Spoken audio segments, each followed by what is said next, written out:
नमस्कार प्रिय विद्यार्थियों, मैं Mahavir Singh, associate professor, government Lohia college Churu, आप सभी एम कॉम प्रीवियस के विद्यार्थियों का स्वागत करता हूं। आज अपन इस वीडियो में अल्पकालीन और दीर्घकालीन वित्त के स्रोतों के बारे में अध्ययन करेंगे। ये व्याख्यान भी आपके लिए बहुत महत्वपूर्ण व्याख्यान है। अपन एक बात अच्छी तरह से जानते हैं कि किसी भी व्यवसाय को चलाने के लिए विभिन्न प्रकार की संपत्तियों में विनियोग करने के लिए पैसे की आवश्यकता पड़ती है, धन की आवश्यकता पड़ती है। तो जब कोई भी बिजनेस या व्यवसाय नया चालू किया जाए या पुराना बिजनेस चल रहा होता है, जब विभिन्न प्रकार के कोई भी बिजनेस में व्यवसाय में विनियोग करने होते हैं तो सबसे पहले उस वित्त की आवश्यकता का अनुमान लगाया जाता है और जितने पैसे की आवश्यकता का अनुमान लगाया जाता है उस आवश्यकता को पूरा करने के लिए फिर वित्त के स्रोतों को ढूंढा जाता है, जिसे हम वित्त का प्रबंध कहते हैं। यानी कितनी पूंजी की ज़रूरत पड़ेगी और फिर उस पूंजी की व्यवस्था कैसे की जाएगी। आज हम इस अध्याय के अंतर्गत ये अध्ययन करेंगे कि जो पूंजी की आवश्यकता है उसकी पूर्ति किन साधनों से की जाएगी।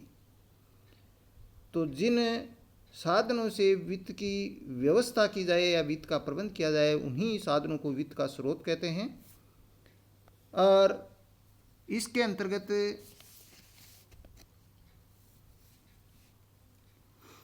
दो बातें मुख्य रूप से होती हैं।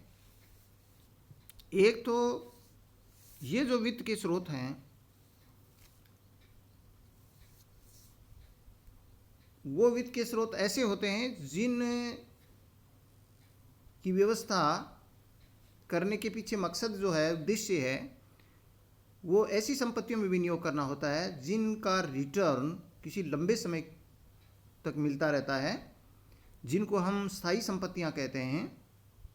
तो ऐसी संपत्तियों में जो विनियोजन किया जाता है उसके लिए जो पैसे की आवश्यकता होती है उसको हम दीर्घकालीन पूंजी कहते हैं। यानी ऐसे स्रोत वो दीर्घकालीन पूंजी के स्रोत होते हैं, दीर्घकालीन वित्त के स्रोत होते हैं।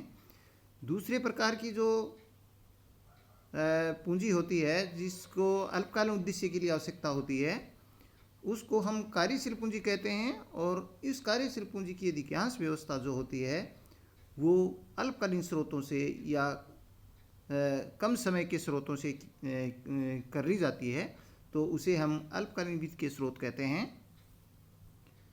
पहले हम दीर्घकालीन वित्त के स्रोतों को लेते हैं, क्योंकि इसमें दो ही मुख्य बातें होती हैं कि जो संपत्तियों में जो विनियोग होता है वो दो प्रकार की संपत्तियों में विनियोग होता है। एक तो स्थायी संपत्तियों में और दूसरा कार्यशील पूंजी में। कार्यशील पूंजी का यहाँ मतलब ये है कि भाई कच्चे माल में क्रय, कच्चे माल के क्रय में, वेतन मजदूरी भुगतान यानी प्रतिदिन के खर्चों में, या अगर कोई मान लीजिए उधार बिक्री की जाती है तो देनदारों में पैसा फंस जाता है, इस प्रकार की आवश्यकताओं की पूर्ति जिनको हम कार्यशील पूंजी कहते हैं उसके लिए आवश्यकता पड़ती है। तो ऐसी आवश्यकता को तो हम पूर्ति जो करते हैं वो अल्पकालीन वित्त के स्रोतों से करते हैं, और जो स्थायी संपत्तियों की पूर्ति है वो हम दीर्घकालीन वित्त के स्रोतों से करते हैं। तो इस प्रकार से ये कैटेगरी आपको अलग अलग पता होनी चाहिए। और दीर्घकालीन वित्त के स्रोतों को से हाँ मतलब कुछ लंबे समय के लिए जिन स्रोतों की आवश्यकता पड़ती है तो वो ऐसे वित्त के स्रोत जो होते हैं उनको हम दीर्घकालीन वित्त कहते हैं, जिनका विनियोग भी मुख्य रूप से जो है वो भूमि, भवन, मशीनरी, plant, furniture, goodwill, patent, elementary, preliminary expenses, इन जो स्थायी संपत्तियों में इनका विनियोग किया जाता है। ऐसे ये स्रोत जो होते हैं वो वित्त के स्रोत, वो दीर्घकालीन वित्त के स्रोत कहलाते हैं। और इस प्रकार के जो दीर्घकालीन वित्त के स्रोत हैं उनको हम विस्तार संबंधी परियोजनाओं को पूरा करने में इस पैसे की ज़रूरत को इस्तेमाल करते हैं। और कुछ पैसा, थोड़ा बहुत पैसा जो होता है वो वर्किंग कैपिटल में भी उसको इन्वेस्ट किया जाता है। यानी मतलब इस तरीके का होता है कि अधिकांश जो इन वित्त के स्रोतों का पैसा है वो दीर्घकालीन उद्देश्यों में ही यूज किया जाता है, लेकिन कुछ पैसा इसमें कुछ पार्ट जो होता है वो वर्किंग कैपिटल में भी यूज होता है। तो अब अपन ये देखते हैं कि कौन कौन से दीर्घकालीन वित्त के स्रोत होते हैं। मुख्य रूप से दीर्घकालीन वित्त के स्रोतों को हम दो भागों में बांटते हैं। एक तो ओवंड कैपिटल और शेयर कैपिटल होती है, और दूसरी डेट कैपिटल, जिसको अपन लॉन्ग टर्म बोरोड और डेट कैपिटल कहलाती है। तो एक तो कहने का मतलब होता है कि ऐसा पैसा जो कि स्वामी या कंपनी के मालिक जो होते हैं वो उसका भुगतान करते हैं, तो वो तो अपने पास से कंपनी के स्वामी देते हैं, और दूसरा पैसा जो है वो बाहर से उधार लिया जाता है दीर्घकालीन उद्देश्य से, तो उसको उधार या ऋण पूंजी कहते हैं। तो ये बात तो अपन अच्छी तरह से जानते ही हैं कि पैसा या तो खुद की जेब से लिया जाता है, उधार लेकर के लगाया जाता है बिजनेस में। तो इस प्रकार से वित्त के दो स्रोत हुए। पहले स्रोत के अपना स्वामी या ऋण अंश पूंजी के रूप में अगर लें तो उसे दो प्रकार के अंश होते हैं, एक समता अंश होते हैं और दूसरे होते हैं पूर्वाधिकार अंश। तो एक तो समता अंश पूंजी होती है, समता अंश पूंजी को हम स्थायी अंश पूंजी भी कहते हैं। स्थायी या अंश पूंजी यानी मतलब जो है ओवंड और शेयर कैपिटल, जिसको स्वामी, ये स्थायी शब्द यहाँ गलत लिखा गया है, थोड़ा लिखने में ध्यान दें। इसका नाम है स्वामी या अंश पूंजी, यानी ओवंड और शेयर कैपिटल। ये जो पूंजी होती है वो कंपनी के स्वामी और अंशधारी प्रदान करते हैं। ये पूंजी एक निश्चित मूल्य के अंशों में विभक्त होती है, और यहाँ अंशों से अभिप्राय कंपनी के स्वामित्व को व्यक्त करने वाली इकाई से है, जिसे हम स्टॉक भी कहते हैं। करने का मतलब अंश पूंजी से है, और अंश पूंजी को अपन अच्छी तरह से जानते ही हैं कि इस प्रकार की पूंजी कुछ अंशों में विभक्त होती है, उसे स्टॉक भी कहते हैं। तो ऐसी जो अंश पूंजी होती है दो प्रकार की होती है, एक तो समतांश होते हैं और एक स्थायी जो पूर्वाधिकार अंश होते हैं वो होते हैं। तो समतांशों को तो अपन क्या कहते हैं, वो अंश होते हैं कि निश्चित राशि के ऐसे अंश होते हैं जो जिनके ऊपर जो है वो कोई लाभांश की जो दर है वो पहले से तय नहीं होती है, और जिनको जो है वो कंपनी के समापन की स्थिति में सबसे अंत में है वो भुगतान प्राप्त होता है। यानी वापस जो पैसा है वो ऐसे अंशधारियों को या तो बाईबैक फ्री मिलता है या इनको समापन की स्थिति में सबसे अंत में मिलता है। तो ये एक समता की एक मुख्य बात होती है, और यानी किसी भी प्रकार का इनको पूर्वाधिकार नहीं होता है, लेकिन वो यही जो अंशधारी होते हैं वास्तव में कंपनी के संचालन और प्रबंधन के अधिकारी होते हैं। और जब इनके ऊपर जो लाभ की दर होती है, लाभांश की दर होती है, वो परिवर्तनशील होती है। जब कंपनी को हानि होती है या कभी कभी जब कंपनी को लाभांश कम होता है तो इनको किसी भी प्रकार का लाभांश का भुगतान नहीं किया जाता है, और ये संभव है कि इस प्रकार का भुगतान उनको बिल्कुल भी प्राप्त नहीं हो। और एक बात और संभावना होती है कि हानि की स्थिति में या यदि कंपनी समापन में चली जाती है तो हो सकता है कि इनकी पूंजी बिल्कुल भी वापस न मिले। लेकिन जब कंपनी को लाभांश बहुत पर्याप्त मात्रा में कंपनी को लाभ प्राप्त होते हैं तो उन लाभों का अधिकांश हिस्सा भी इनको ही प्राप्त होता है। और इन अंशों के प्राप्त करने पर सबसे बड़ा लाभ ये होता है कि ये सबसे सस्ता साधन माना जाता है किसी भी कंपनी के लिए, क्योंकि इनके ऊपर लाभांश जब होगा तो भुगतान करना पड़ेगा, अदरवाइज इन पर कुछ पैसे देने की आवश्यकता नहीं होती कंपनी को, इसलिए कंपनी के लिए सबसे सस्ता साधन होता है ये। और इसके अंदर कोई भी भुगतान करने की किसी भी प्रकार का दायित्व नहीं के कारण से ये इसमें कोई वित्तीय भार कंपनी के ऊपर बहुत कम पड़ता है, और कोई लाभांश वितरण की बाध्यता भी इसके अंदर नहीं होती है। फिर जीवन काल में इसको पैसे का वापस करने की भी कोई बाध्यता नहीं होती है, इसलिए सबसे अच्छा साधन ये कंपनी के लिए माना जाता है। विनियोक्ताओं की दृष्टि से क्या होता है कि जब कंपनी अच्छा लाभ रिटर्न करती है तो उनको अधिकांश जो लाभ का हिस्सा है वो इनको प्राप्त होता है, इसलिए ऐसे विनियोक्ताओं को भी पर्याप्त मात्रा में इसमें लाभ होता है, क्योंकि अधिक लाभ होने पर उनके जो अंशों का मूल्य बाजार में बहुत अधिक होता है, इसलिए उनको कैपिटल गेंस प्राप्त होते हैं, यानी पूंजी लाभ का लाभ उनको मिलता है।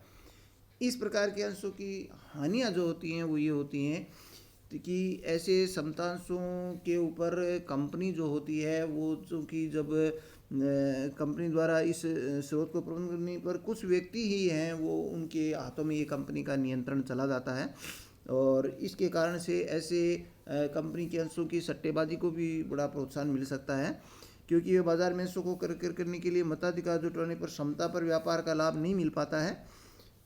ये समतांशों की हानियाँ होती हैं। समतांशों के हानियों का यहाँ अपने इसको इस रूप में दे सकते हैं कि यदि किसी कंपनी के पूंजी ढांचे में ज़्यादा पूंजी समतांशों की होती है तो ऐसी स्थिति में जो जो कंपनी के अंशों के जो लाभ, जो कंपनी के जो लाभ होते हैं पूर्वाधिकार अंशधारियों को या पूंजी पर ब्याज वगैरह चुकाने के बाद में जो लाभ मिलते हैं उनके ऊपर ज़्यादा अंशधारियों का हिस्सा होता है। इसके कारण से अर्निंग पर शेयर गिर जाती है और अर्निंग पर शेयर गिर जाने के कारण से जो अंशधारी वर्तमान अंशधारी होते हैं उनको ट्रेडिंग ऑन इक्विटी का लाभ नहीं मिल पाता है, यानी समता पर व्यापार का लाभ नहीं मिल पाता है, इसलिए उसके अंशों का बाजार में मूल्य भी गिर सकता है।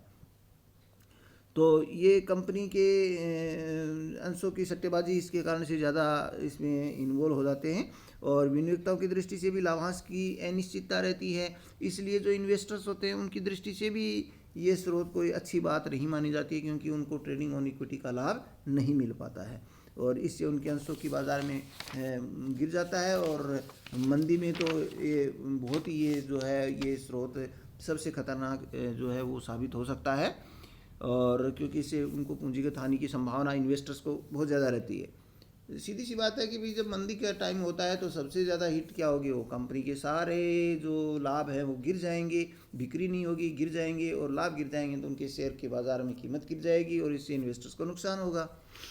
दूसरे प्रकार के जो अंश होते हैं वो पूर्वाधिकार अंश होते हैं। जैसा कि अपन स्पष्ट है कि ऐसे अंशों के ऊपर लाभांश की दर निश्चित होती है और किसी भी कंपनी की समापन की स्थिति में समतांशधारियों से पहले पूर्वाधिकार अंशों को भुगतान होता है। इस प्रकार के जो अंश होते हैं, ऐसे अंशों के ऊपर चूँकि लाभांश की दर निश्चित होती है तो उनको उसी दर से लाभांश मिलता है और ये अगर कंपनी के लाभ नहीं होते हैं तब तो इनके अंशों को जो है वो लाभांश सस्पेंड किया जा सकता है। तो ऐसे अंशों को हम संचयी पूर्वाधिकार अंश लाभांश कह सकते हैं कि ऐसे अंशों को जब किसी 1 साल 2 साल तक या 3 साल तक ऐसे अंश जिनके ऊपर लाभांश कम लाभ होने के कारण से नहीं दिया जाता है तो उनको हम संचित हो जाते हैं और आगे के वर्षों में वो पेमेंट कर दिया जाता है, तो ऐसे संचयी पूर्वाधिकार अंश कहते हैं। और दूसरे असंचयी पूर्वाधिकार अंश वे होते हैं जिनको यदि किसी के वर्ष कंपनी को लाभ नहीं होता है तो उनके लाभ आगे के लिए जो है वो स्थगित नहीं होते हैं, यानी आगे के वर्षों में उनका भुगतान नहीं होता है। ऐसे अंशों को हम जो है वो असंचयी पूर्वाधिकार अंश कहते हैं। तो ये इसकी मुख्य रूप से ये 2 प्रकार की कैटेगरी होती हैं। और जब असंचयी जब कुछ ऐसे होते हैं जिन अंशों को वैसे मताधिकार नहीं होता है, लेकिन यदि 2 साल 3 साल तक मान लीजिए ऐसी नौबत आ गई कि इनको पूर्वाधिकार अंशों को कोई लाभ नहीं मिलता है तो फिर उनको मताधिकार का लाभ मिल जाता है।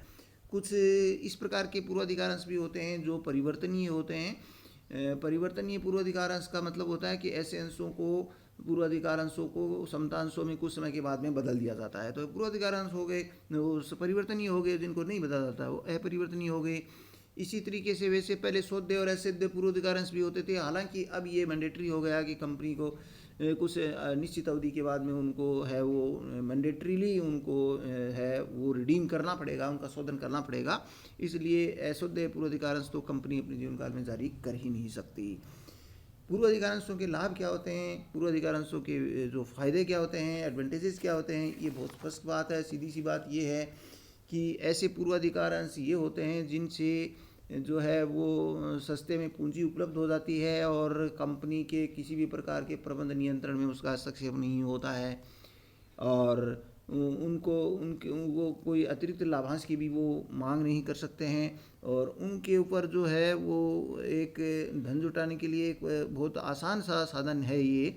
और इसके अंदर जो है वो कभी कभी लाभांश जब लाभ नहीं होते हैं पर्याप्त तो उनको स्थगित कर दिया जाता है, तो वो इसके कारण से भी कंपनी के ऊपर वित्त का कोई ज़्यादा भार नहीं पड़ता है। इसी प्रकार से कंपनी जब लाभ की स्थिति में होती है तो समतांशधारियों को इसके कारण से अधिक लाभ प्राप्त होते हैं, यानी हम ये कह सकते हैं कि कंपनी के लिए एक कम जोखिम वाला वित्त का स्रोत है। और दूसरी ओर इक्विटी शेयर होल्डर्स के लिए भी ये फायदे की बात होती है, क्योंकि पैसा कम रेट पर एक बिना जोखिम वाला पैसा कंपनी को मिल जाता है और उससे कंपनी के इक्विटी शेयर होल्डर्स को भी इनके अंशों का मूल्य बढ़ने का इसमें फ़ायदा होता है। क्योंकि जैसे हम ये कह सकते हैं कि यदि एक कंपनी को मान लीजिए 10% के ऊपर कोई प्रेफरेंस शेयर्स डिविडेंड के ऊपर उसको बेनिफिट उसको मिल जाता है प्रेफरेंस शेयर कैपिटल के रूप में, और वो कंपनी यदि 15% की दर से अगर वो रिटर्न कमा रही होती है, तो ये जो एक्स्ट्रा 5% जो कमाया जाता है वो पैसा इक्विटी शेयर होल्डर्स के पैसे जेब में जाता है, इसलिए इक्विटी शेयर होल्डर्स के अंशों का मूल्य इससे बढ़ जाता है। तो इसलिए निश्चित रूप से ये एक विनियोक्ताओं की दृष्टि से भी उनको फ़ायदा होता है, क्योंकि उनको भी एक निश्चित विनियोग है उनका, समतांशों की तुलना में एक कम जोखिमपूर्ण उनका विनियोग होता है, और एक निश्चित राशि से उनको लाभांश उपलब्ध हो जाता है। क्योंकि समझदारियों को तो पर्याप्त लाभांश होते हैं, लाभ उपलब्ध होते हैं कंपनी को तो ही मिलता है, लेकिन उनको कम लाभ होने पर भी उनको लाभांश दिया जाता है। और इसी तरीके से इसके जो कुछ मतलब हम ये कह सकते हैं कि इसके विनियोक्ताओं की दृष्टि से भी मताधिकार नहीं होने के कारण से और अतिरिक्त लाभ में हिस्सा नहीं मिलने और पूंजी लाभ में वंचित होने इन अंशों के प्रति आकर्षण नहीं, ये इसके कुछ दोष हैं जो इसमें गलती से ये लिख दिया गया है आपको कि ये लाभ थे।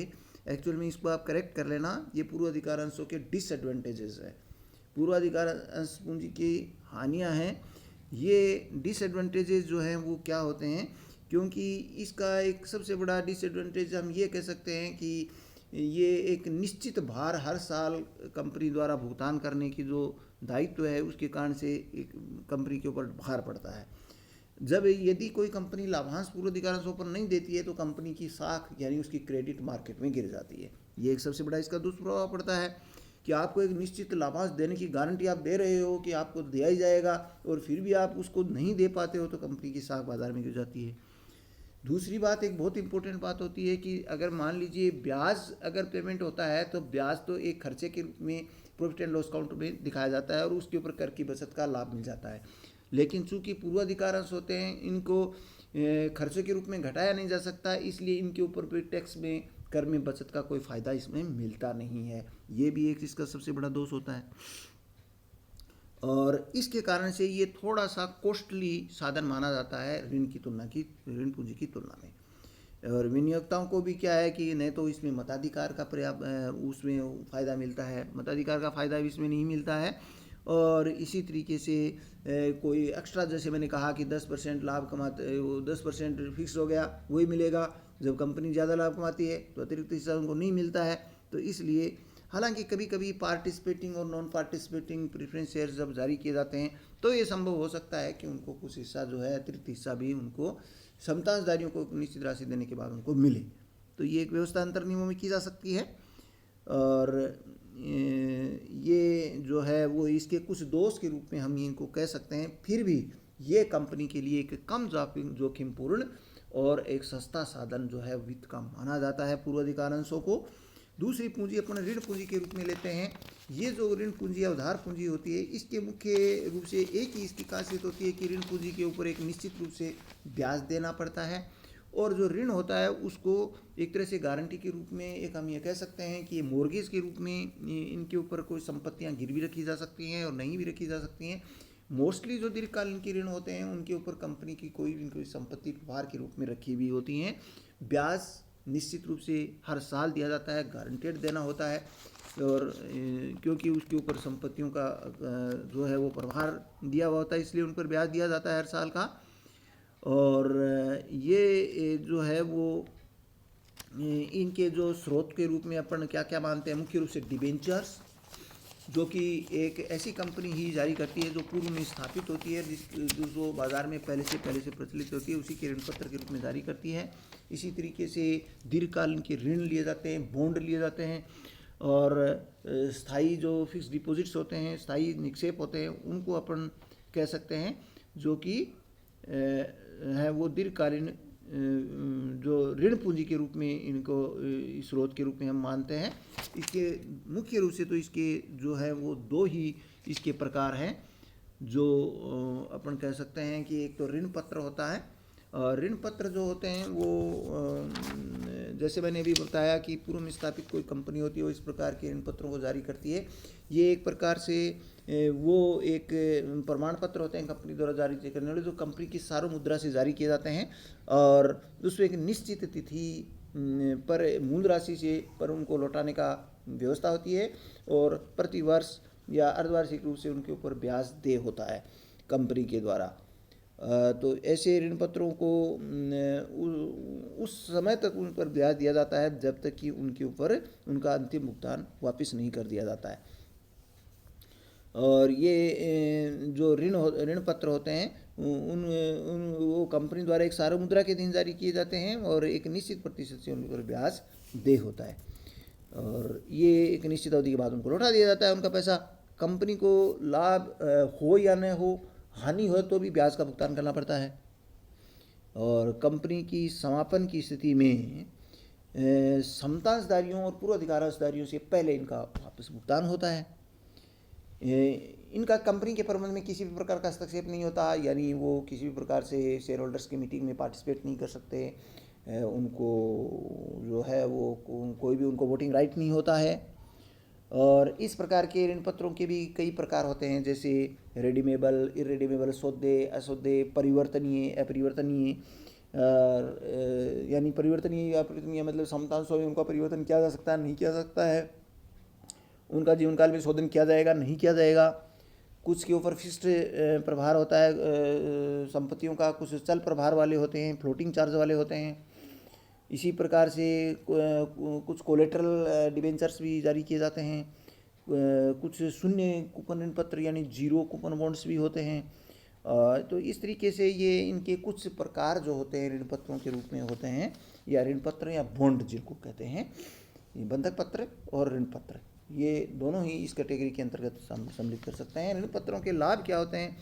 लाभ ऋण पत्रों के अगर लाभ के रूप में ये अगर अपन ये कहें कि इनके लाभ क्या होते हैं, तो एक बात है कि निश्चित प्रतिशत से इनके जो के ऊपर ब्याज देय होता है, और इनके ऊपर जो ब्याज जो लगता है वो एक खर्चे के रूप में होता है, इसलिए कंपनी के लाभ हानि खाते के अंदर उनको एक खर्चे के रूप में दिखाया जाता है, और उसके बाद में टैक्स है वो घटता है। तो इस कारण से कर की बचत लाभ मिल जाता है, और कर की बचत यानी टैक्स सेविंग का लाभ मिलने के कारण से ऐसे जो ऋण पत्र होते हैं उनकी जो लागत होती है वो वास्तविक रूप से कम होती है। जैसे मान लीजिए अगर 8% उनकी डिबेंचर की रेट ऑफ इंटरेस्ट है और 50% अगर कर लगता है, तो वो खर्चे के ऊपर जो ब्याज लगेगा उसके ऊपर 50% जो है वो जो ब्याज घटेगा उसके ऊपर 50% के हिसाब से अपन कहें तो वो एक्चुअल में 8% वाली जो रेट है वो 4% पर ही कंपनी के लिए मान ली जाती है। तो इसलिए ये जो ऋण पत्र हैं उनका एक सबसे बड़ा लाभ तो ये हो गया कि कम जो ब्याज के ऊपर यानी कम लागत आती है उनकी, नंबर एक। दूसरा, इस प्रकार के जो ऋण पत्रधारी होते हैं उनको किसी भी प्रकार का प्रबंध में कोई हस्तक्षेप नहीं होता, दूसरी बात। और तीसरी बात इसके अंतर्गत ये होती है कि जब कंपनी अच्छे तरीके से रन करती है तो कंपनी के जो समतांशधारी होते हैं उनको ट्रेडिंग ऑन इक्विटी का समता का पर व्यापार का लाभ इनके अंदर प्राप्त होता है, क्योंकि वो जो पैसा जैसे मान लीजिए अपने कहा कि 4% के ऊपर कंपनी के ऊपर कॉस्ट आती है, और यदि वो 15% कंपनी लाभ कमाती है तो जो 11% एडिशनल जो लाभ होता है वो सब का सब पूरा का पूरा लाभ समतांशधारियों के हिस्से में चला जाता है, और इसलिए उनको ट्रेडिंग ऑन इक्विटी का लाभ मिलता है। क्योंकि डिबेंचर्स ज़्यादा हो, समतांशों की राशि कम हो, तो कम शेयर होल्डर्स होंगे, उनके बीच में पैसा बंटेगा, इसलिए उनकी शेयर्स की वैल्यू मार्केट में बढ़ जाती है। तो ये कंपनी के लिए एक फ़ायदा है, कंपनी के लिए कॉस्ट ऑफ कैपिटल कम आती है, शेयर होल्डर्स के लिए फ़ायदा है क्योंकि उनको ट्रेडिंग ऑन इक्विटी का लाभ मिलता है। और हम ये कह सकते हैं कि मंदी काल में, मंदी के समय में ये एक सबसे कारगर साधन होता है, क्योंकि अंश पूंजी में विनियोग करना जोखिमपूर्ण होता है, और विशेष तौर से विनियोक्ताओं के लिए दृष्टि से देखा जाए तो ऐसी स्थिति में क्या होता है, मंदी के काल में विनियोक्ता इसी में पैसा लगाना ज़्यादा उपयुक्त समझते हैं, क्योंकि उनको बाज़ार में स्वामी के रूप में पैसा लगाने पर अधिक जोखिम लगती है, और उनका मूलधन सुरक्षित रहेगा ये उनको पता रहता है, और एक निश्चित धन का पैसा मिलता रहेगा, इसलिए विनियोक्ताओं की दृष्टि से ज़्यादा ठीक माना जाता है इसी मंदी के समय में। और इसकी सीमाएं बहुत स्पष्ट होती हैं, क्योंकि ये साधन सस्ता तो लगता है, लेकिन यदि ऋण का भार बहुत ज़्यादा हो जाता है तो कंपनी दिवालियापन की स्थिति में भी पहुंच सकती है, क्योंकि जब ऋण का भार इतना ज़्यादा होगा तो कंपनी के द्वारा ऋण का भुगतान, फिर ब्याज का भुगतान करना ही मुश्किल हो जाता है। मूलधन वापसी की तो बात ही अलग रह जाती है और कंपनी दिवालियापन की स्थिति में आ सकती है। इसलिए इस प्रकार के साधनों से वित्त को जुटाना बहुत ही विवेकपूर्ण तरीके से उसका फैसला करना चाहिए, अदरवाइज कंपनी को भारी हानि हो सकती है। और दूसरी बात, जो विनियोक्ताओं की दृष्टि से भी, अगर कंपनी वास्तव में भी अगर कोई मंदी के दौर से गुजर रही है तो वो कंपनी कब तक पैसा वापस लौटाएगी। इसलिए जो विनियोक्ता एक देखता है कि आज कंपनी के अंदर मैं कंपनी को उधार दे दूं, तो वो भी उसके लिए बहुत बड़ा जोखिमपूर्ण हो सकता है। विशेष तौर से मंदी के समय कंपनी कहाँ से ब्याज वापस देगी, कहाँ से कंपनी धन वापस देगी, कंपनी दिवालियापन में चली जाएगी, पैसा डूब जाएगा। तो इसलिए ऐसी स्थिति में जब कंपनी बहुत ज़्यादा ऋण के ऊपर डिपेंड होती है तो वो भी कंपनी की साख के लिए अच्छा नहीं माना जाता है, क्योंकि जो ऐसी कंपनियों को जो आगे और लोन मिलता है वो और अतिरिक्त ब्याज पर मिलता है। हम ये जानते हैं कि ऋण पत्रों पर ब्याज अगर कंपनी अगर उधार ले रही है, इसका मतलब ये कि एक बात ये भी होती है कि ऐसी स्थिति में कंपनी जो है उसकी संपत्तियाँ, अधिकांश संपत्तियाँ गिरवी हो जाती हैं, और जब संपत्तियाँ गिरवी ज़्यादा हो जाती हैं तो कंपनी की साख मार्केट में गिरेगी। कंपनी को जो एडिशनल जो मार्जिनल जो कंपनी का जो आगे आएगा, जो लोन आएगा, यानी आगे जो सीमांत उसको ऋण लेगी, तो वो एडिशनल कॉस्ट उसके ऊपर पड़ेगी, यानी अतिरिक्त यानी ज़्यादा ब्याज की दर पर उसको लोन मिलेगा। तो ये कंपनी के लिए अल्टीमेटली कंपनी को घाटे की स्थिति हो सकती है। दूसरे प्रकार की, ये तो ऋण पत्र की बात हुई। कुछ संस्थागत ऋण होते हैं, इंस्टीट्यूशनल टर्म लोन्स होते हैं, वो कंपनी ले सकती है। जैसा बताया कि स्थापित कंपनी के लिए तो ऋण पत्र जारी करना आसान हो जाता है, उसको कम ऋण पत्र ब्याज दर पर भी मिल जाता है। लेकिन अगर स्थापित कंपनी नहीं है, नई कंपनी होती है, उसके कंपनी के अंशधारी मालिकों के पास पैसा नहीं होता है, तो वो कंपनियां क्या करती हैं, वो संस्थागत इंस्टीट्यूशनल लोन्स लेती हैं। वो लोन के रूप में कंपनियां वो बैंकों के पास आती हैं, बड़ी बड़ी वित्तीय संस्थाओं के पास आती हैं, तो उनसे वो लोन के रूप में पैसा लेती हैं, जिनको हम टर्म लोन कहते हैं। ये टर्म लोन लेने के लिए जैसे industrial financial corporation of India है, आईसीआईसीआई है, एनआईडीसी, आईएसआईसी, एसआईबीटीटी जैसी ये अखिल भारतीय वित्तीय संस्थाएं होती हैं, बड़ी बड़ी वित्तीय संस्थाएं। इन वित्तीय संस्थाओं से जो है वो unit trust of India, life insurance corporation, ऐसी वित्तीय संस्थाएं होती हैं जिनसे ऋण जो है वो कोई बड़ी बड़ी व्यापारिक बैंक्स हैं, कॉमर्शियल बैंक्स होती हैं, वो भी लॉन्ग टर्म का लोन देती हैं, इनसे लोन ले लेती हैं। यानी फाइनेंशियल इंस्टीट्यूशंस हैं जिसमें बड़ी कॉमर्शियल बैंक्स भी आ जाती हैं और अन्य वित्तीय संस्थाएं भी आ जाती हैं, जो कंपनियां को लॉन्ग टर्म के लिए टर्म लोन देती हैं।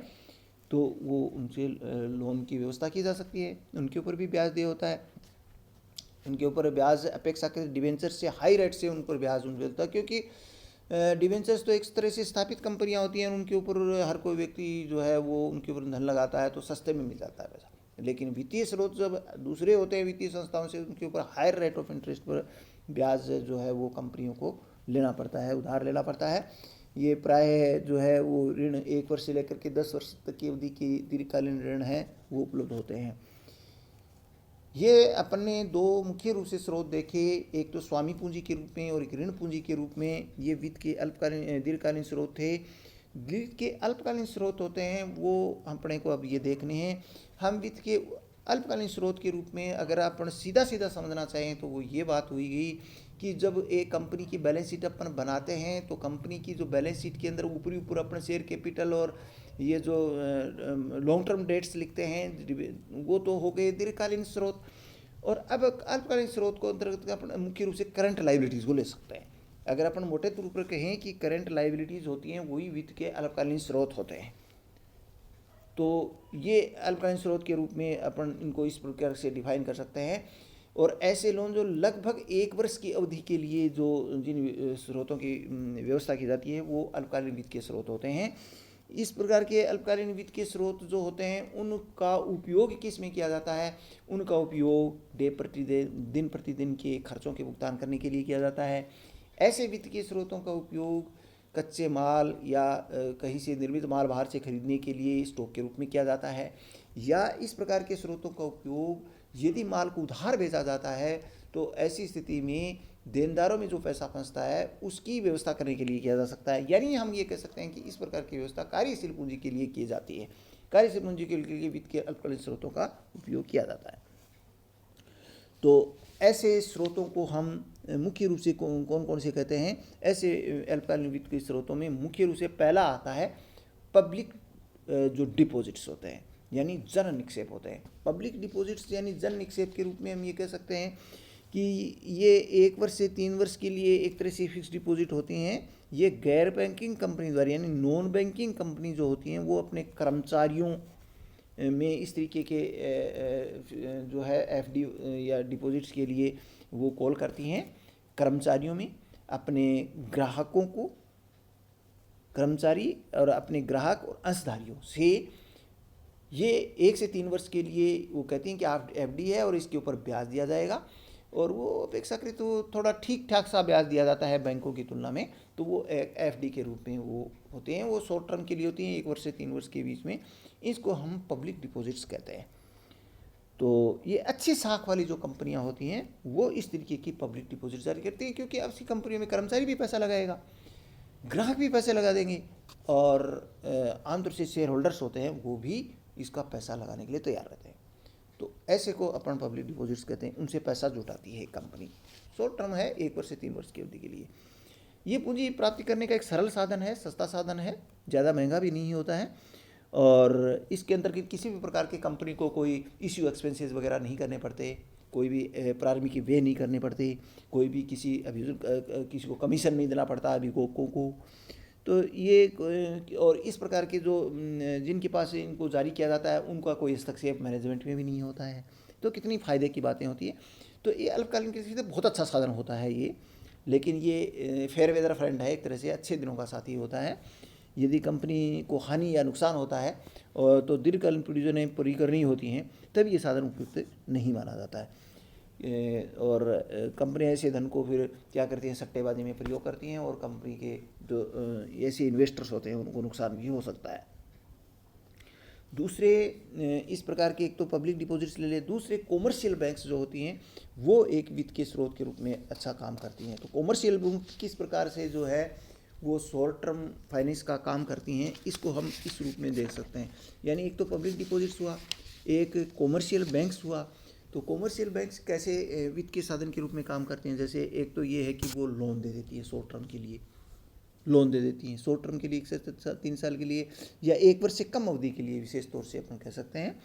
तो वो लोन देती हैं, शॉर्ट टर्म का लोन। तो 1 वर्ष से कम अवधि को अपन यहाँ मोटे तौर पर शॉर्ट टर्म मानते हैं।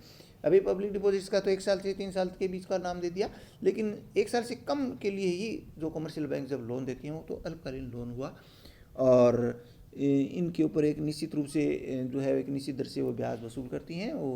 वो अल्पकालीन लोन कराता है, और जितना लोन होता है उसको पूरे के ऊपर कंपनी ब्याज पेमेंट करती है बैंक को। दूसरे प्रकार के ऋण के बाद में जो लोन के बाद में आती है कैश क्रेडिट, नकद साख। एक्चुअली नकद साख क्या होती है कि जो कंपनी होती हैं वो कंपनी का जो खाता बैंक में खुला हुआ होता है, और ऐसी जो कंपनियां होती हैं वो उनके जो पैसा डिपॉजिट्स होता है उससे ज़्यादा उनको निकालने की फैसिलिटी हो जाती है। और जब ऐसी जो ज़्यादा पैसा निकालने की जो फैसिलिटी होती है, वो फैसिलिटी पर जो एक्स्ट्रा उनका जो बैलेंस जब डेबिट होता है, तो ऐसे डेबिट बैलेंस के ऊपर उनको फैसिलिटी होती है कि आप इतना डेबिट बैलेंस रख सकते हो, और ऐसे डेबिट बैलेंस के ऊपर उनको ब्याज देना पड़ता है। यानी ये लोन वैसे तो लोन है, वैसे लोन है नहीं, क्योंकि लोन जो होता है वो तो खाते से अलग होता है, जितना लोन लिया जाता है उस पर ब्याज देना पड़ता है। लेकिन यहाँ पर उनका जो डेबिट बैलेंस होता है उसके ऊपर उनको पैसा देना पड़ता है, और ऐसे डेबिट बैलेंस के पीछे कंपनी के कुछ न कुछ संपत्ति बंधक के रूप में या गिरवी रखने के रूप में होती है। जब वो बंधक के रूप में होती है तो माल जो होता है, ऐसी संपत्ति जो होती है वो बैंक के पास नहीं होती बल्कि ग्राहक के पास ही रहती, ग्राहक के गोदाम में ही रहती है। लेकिन यदि कोई गिरवी रख करके वो इस तरीके की फैसिलिटी दे रही है तो ऐसी जो संपत्ति होती है वो ग्राहक के गोदाम में न रह करके वो बैंक के कब्जे में रहती है। तो हम मोटे तौर पर ये कह सकते हैं कि एक तो होते हैं नकद साख, एक होती है अधिविकर्ष। इसमें थोड़ा डिफरेंस समझने की बात होती है। नकद साख भी वास्तव में डेबिट बैलेंस पर होती है, और अधिविकर्ष भी एक तरह से डेबिट बैलेंस होता है। लेकिन ये जो नकद साख होती है वो एक अवधि के लिए होती है, जबकि अधिविकर्ष की सुविधा डेली की होती है। यानी डेली अगर इस तरीके का जो बैलेंस होता है उसका एक डेली का बैलेंस उसका जो है वो क्रेडिट की बजाय डेबिट हो सकता है, यानी पैसे की जमा की तुलना में अधिक पैसा वो विड्रा कर सकती है कंपनी या व्यावसायिक संस्था, तो वो अधिक विकर्ष होता है। और वहाँ पर क्या होता है कि नकद साख के अंतर्गत ही उसका डेबिट बैलेंस हो जाता है, लेकिन एक निश्चित अवधि होती है कि आप उतनी अवधि के लिए डेबिट बैलेंस रख सकते हो और उसके पीछे कुछ न कुछ संपत्ति गिरवी रखनी पड़ती है, तो उसको हम नकद साख कहते हैं, कैश क्रेडिट कहते हैं। और अधिविकर्ष के अंतर्गत तो डेली का खाता है, वो तो एक चालू खाता होता है और उसके ऊपर वो डेली डेबिट के रूप में वो चला जाता है, तो उसके ऊपर जो है वो प्रतिदिन के हिसाब से उसको ऊपर ब्याज लगता है। प्रतिदिन जितनी राशि उसके खाते में डेबिट रहती है उसके ऊपर उसको ब्याज दिया जाता है। ये सुविधा बिना जमानत के भी मिल सकती है और जमानत के ऊपर भी मिल सकती है, दोनों ही बातें इसके अंतर्गत हो सकती हैं।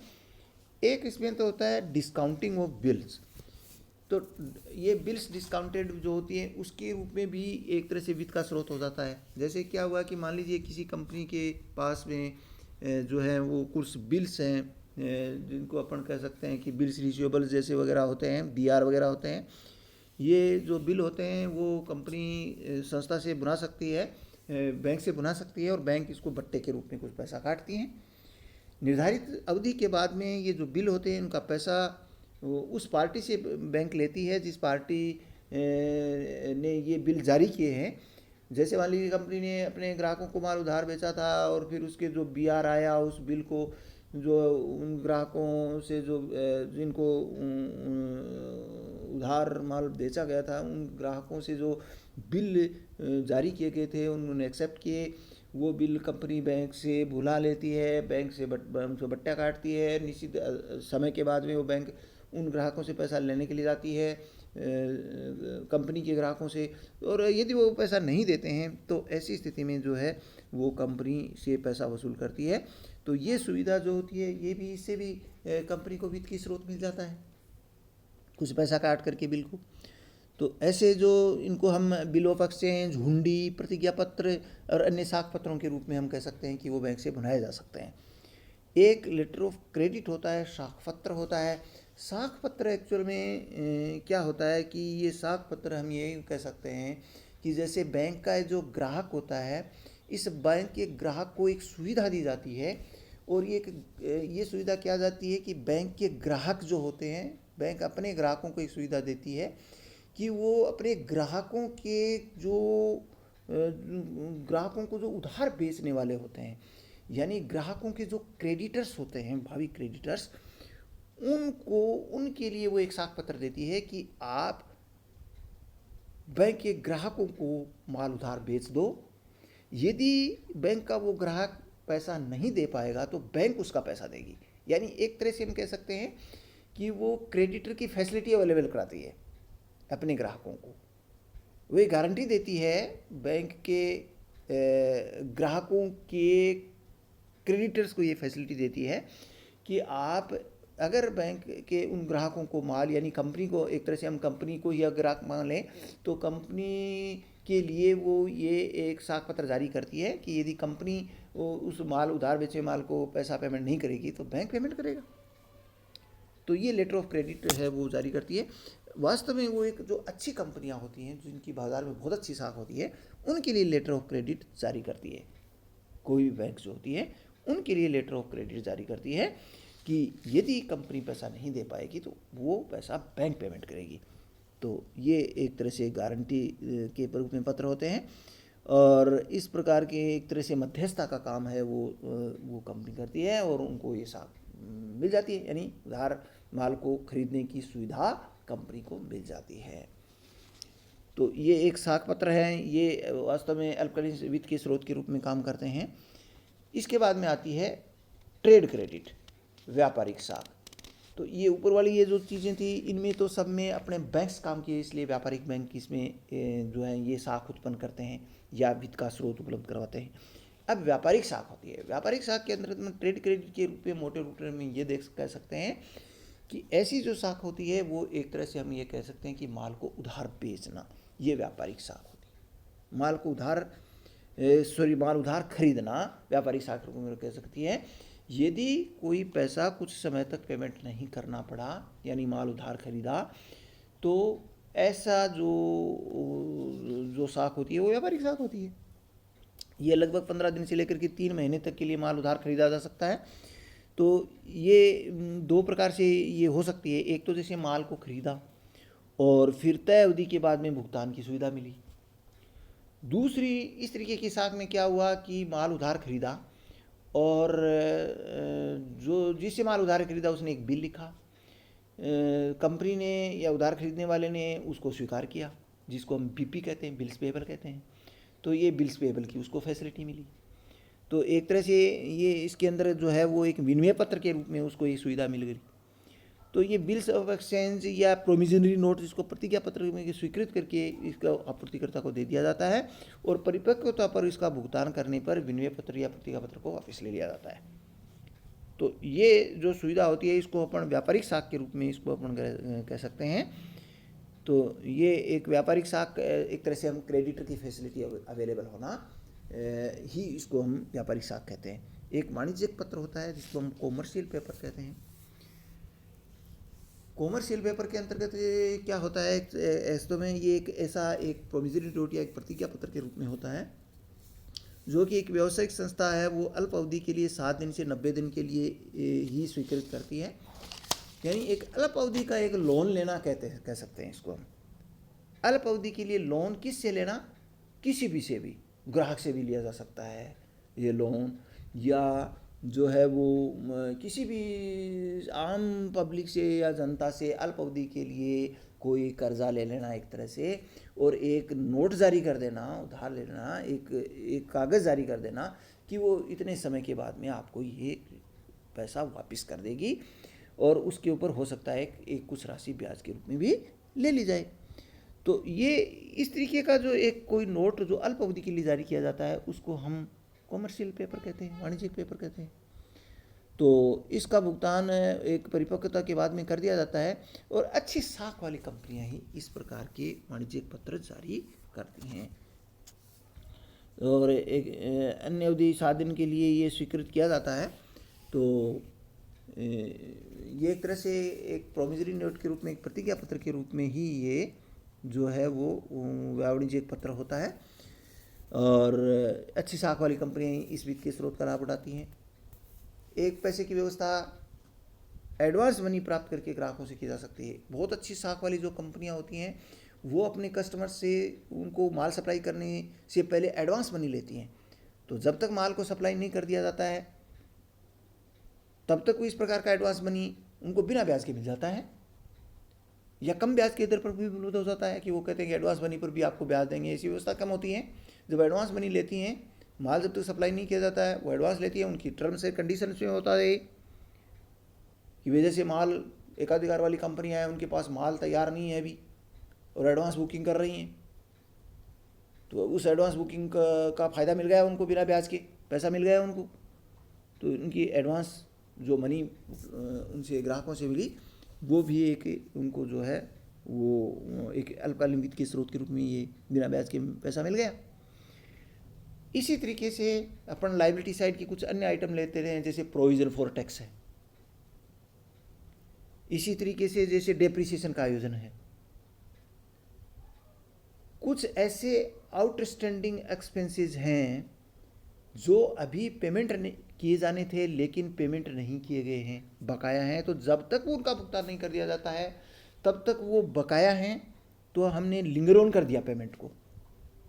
तो पेमेंट को जो लिंगर ऑन कर दिया गया, जितनी अवधि के लिए लिंगर ऑन कर दिया गया उतनी अवधि के लिए वो वित्त का अल्पकालीन स्रोत हो गया। तो ऐसे कुछ आंतरिक स्रोत हम इनको कह सकते हैं। Provision for tax, provision for depreciation और एडवांस आउटस्टैंडिंग पेमेंट्स। ऐसे वे जो अभी बकाया हैं जिनको पेमेंट नहीं किया गया, तो ये कुछ आय के वो वित्त के अल्पकालीन वित्त के आंतरिक स्रोत ये कहलाते हैं। तो इस तरीके से वित्त की स्रोत की व्यवस्था की जाती है। ये सभी स्रोत जो ऊपर बताए गए ये अल्पकालीन वित्त के स्रोत कहलाते हैं। और इस तरीके से एक कंपनी जो होती है वो इन स्रोतों से पूर्ति करती है। मोटे तौर पर हमने क्या किया, हमने लायबिलिटी साइड के दो भाग किए, दो डिवाइड किए जो वित्त के स्रोत हैं। दीर्घकालीन वित्त के स्रोत दीर्घकालीन पूंजी के रूप में जुटाए, और अल्पकालीन वित्त के स्रोत अल्पकालीन वित्त के रूप में जुटाए, जिनको हम करंट लाइबिलिटीज़ के रूप में हम कह सकते हैं। तो ये अल्पकालीन वित्त के स्रोत कहलाते हैं। कुल मिलाकर के कंपनी को जितना भुगतान करना पड़े, जितना पैसे की आवश्यकता होती है, उतने पैसे की आवश्यकता उसने जिन स्रोतों से की, वो ही स्रोत वित्त के स्रोत कहलाते हैं। कम समय के लिए की, अल्पकालीन हो गए। बहुत लंबे समय के लिए व्यवस्था की, दीर्घकालीन हो गई। दीर्घकालीन वित्त के स्रोतों पर ब्याज पर्याप्त मात्रा में देना पड़ता है। अल्पकालीन वित्त के स्रोतों के ऊपर ब्याज कम देना पड़ता है या कम अवधि के लिए देना पड़ता है, और इसलिए हो सकता है ये कम अवधि के जो ब्याज होते हैं देना पड़ता है, वो उनके अंदर जो ब्याज की दर है वो ज़्यादा भी हो सकती है, क्योंकि वो डे टू डे के हिसाब से होते हैं, तो उनकी एक्चुअल रेट ऑफ इंटरेस्ट ज़्यादा बढ़ सकती है, कम। तो ये तो कंडीशंस पर डिपेंड करता है कि वो रेट ऑफ इंटरेस्ट है वो क्या होगी। और कभी कभी इस तरीके के स्रोत है वो बिल्कुल बिना ब्याज के भी वो सुविधा मिल जाती है। जैसे मान लीजिए उधार खरीदा है तो उस पर कहीं ब्याज का उल्लेख ही नहीं होता, लेकिन एक फैसिलिटी मिल जाती है। कुछ एक बट्टा काट करके जैसे बैंक ने बिलों का भुगतान कर दिया, तो बट्टा राशि वैसे तो ब्याज राशि होती है, लेकिन वो कम होती है। अपेक्षाकृत इस तरीके की सुविधाएं जो होती हैं अल्पकाल के लिए होती हैं, उनके ऊपर ज़्यादा कोई ब्याज का भार होता नहीं है। तो ये हम ये कह सकते हैं, इस तरीके से जो वित्त के स्रोत होते हैं उनको अल्पकाल और दीर्घकाल तरीके हम बांट सकते हैं।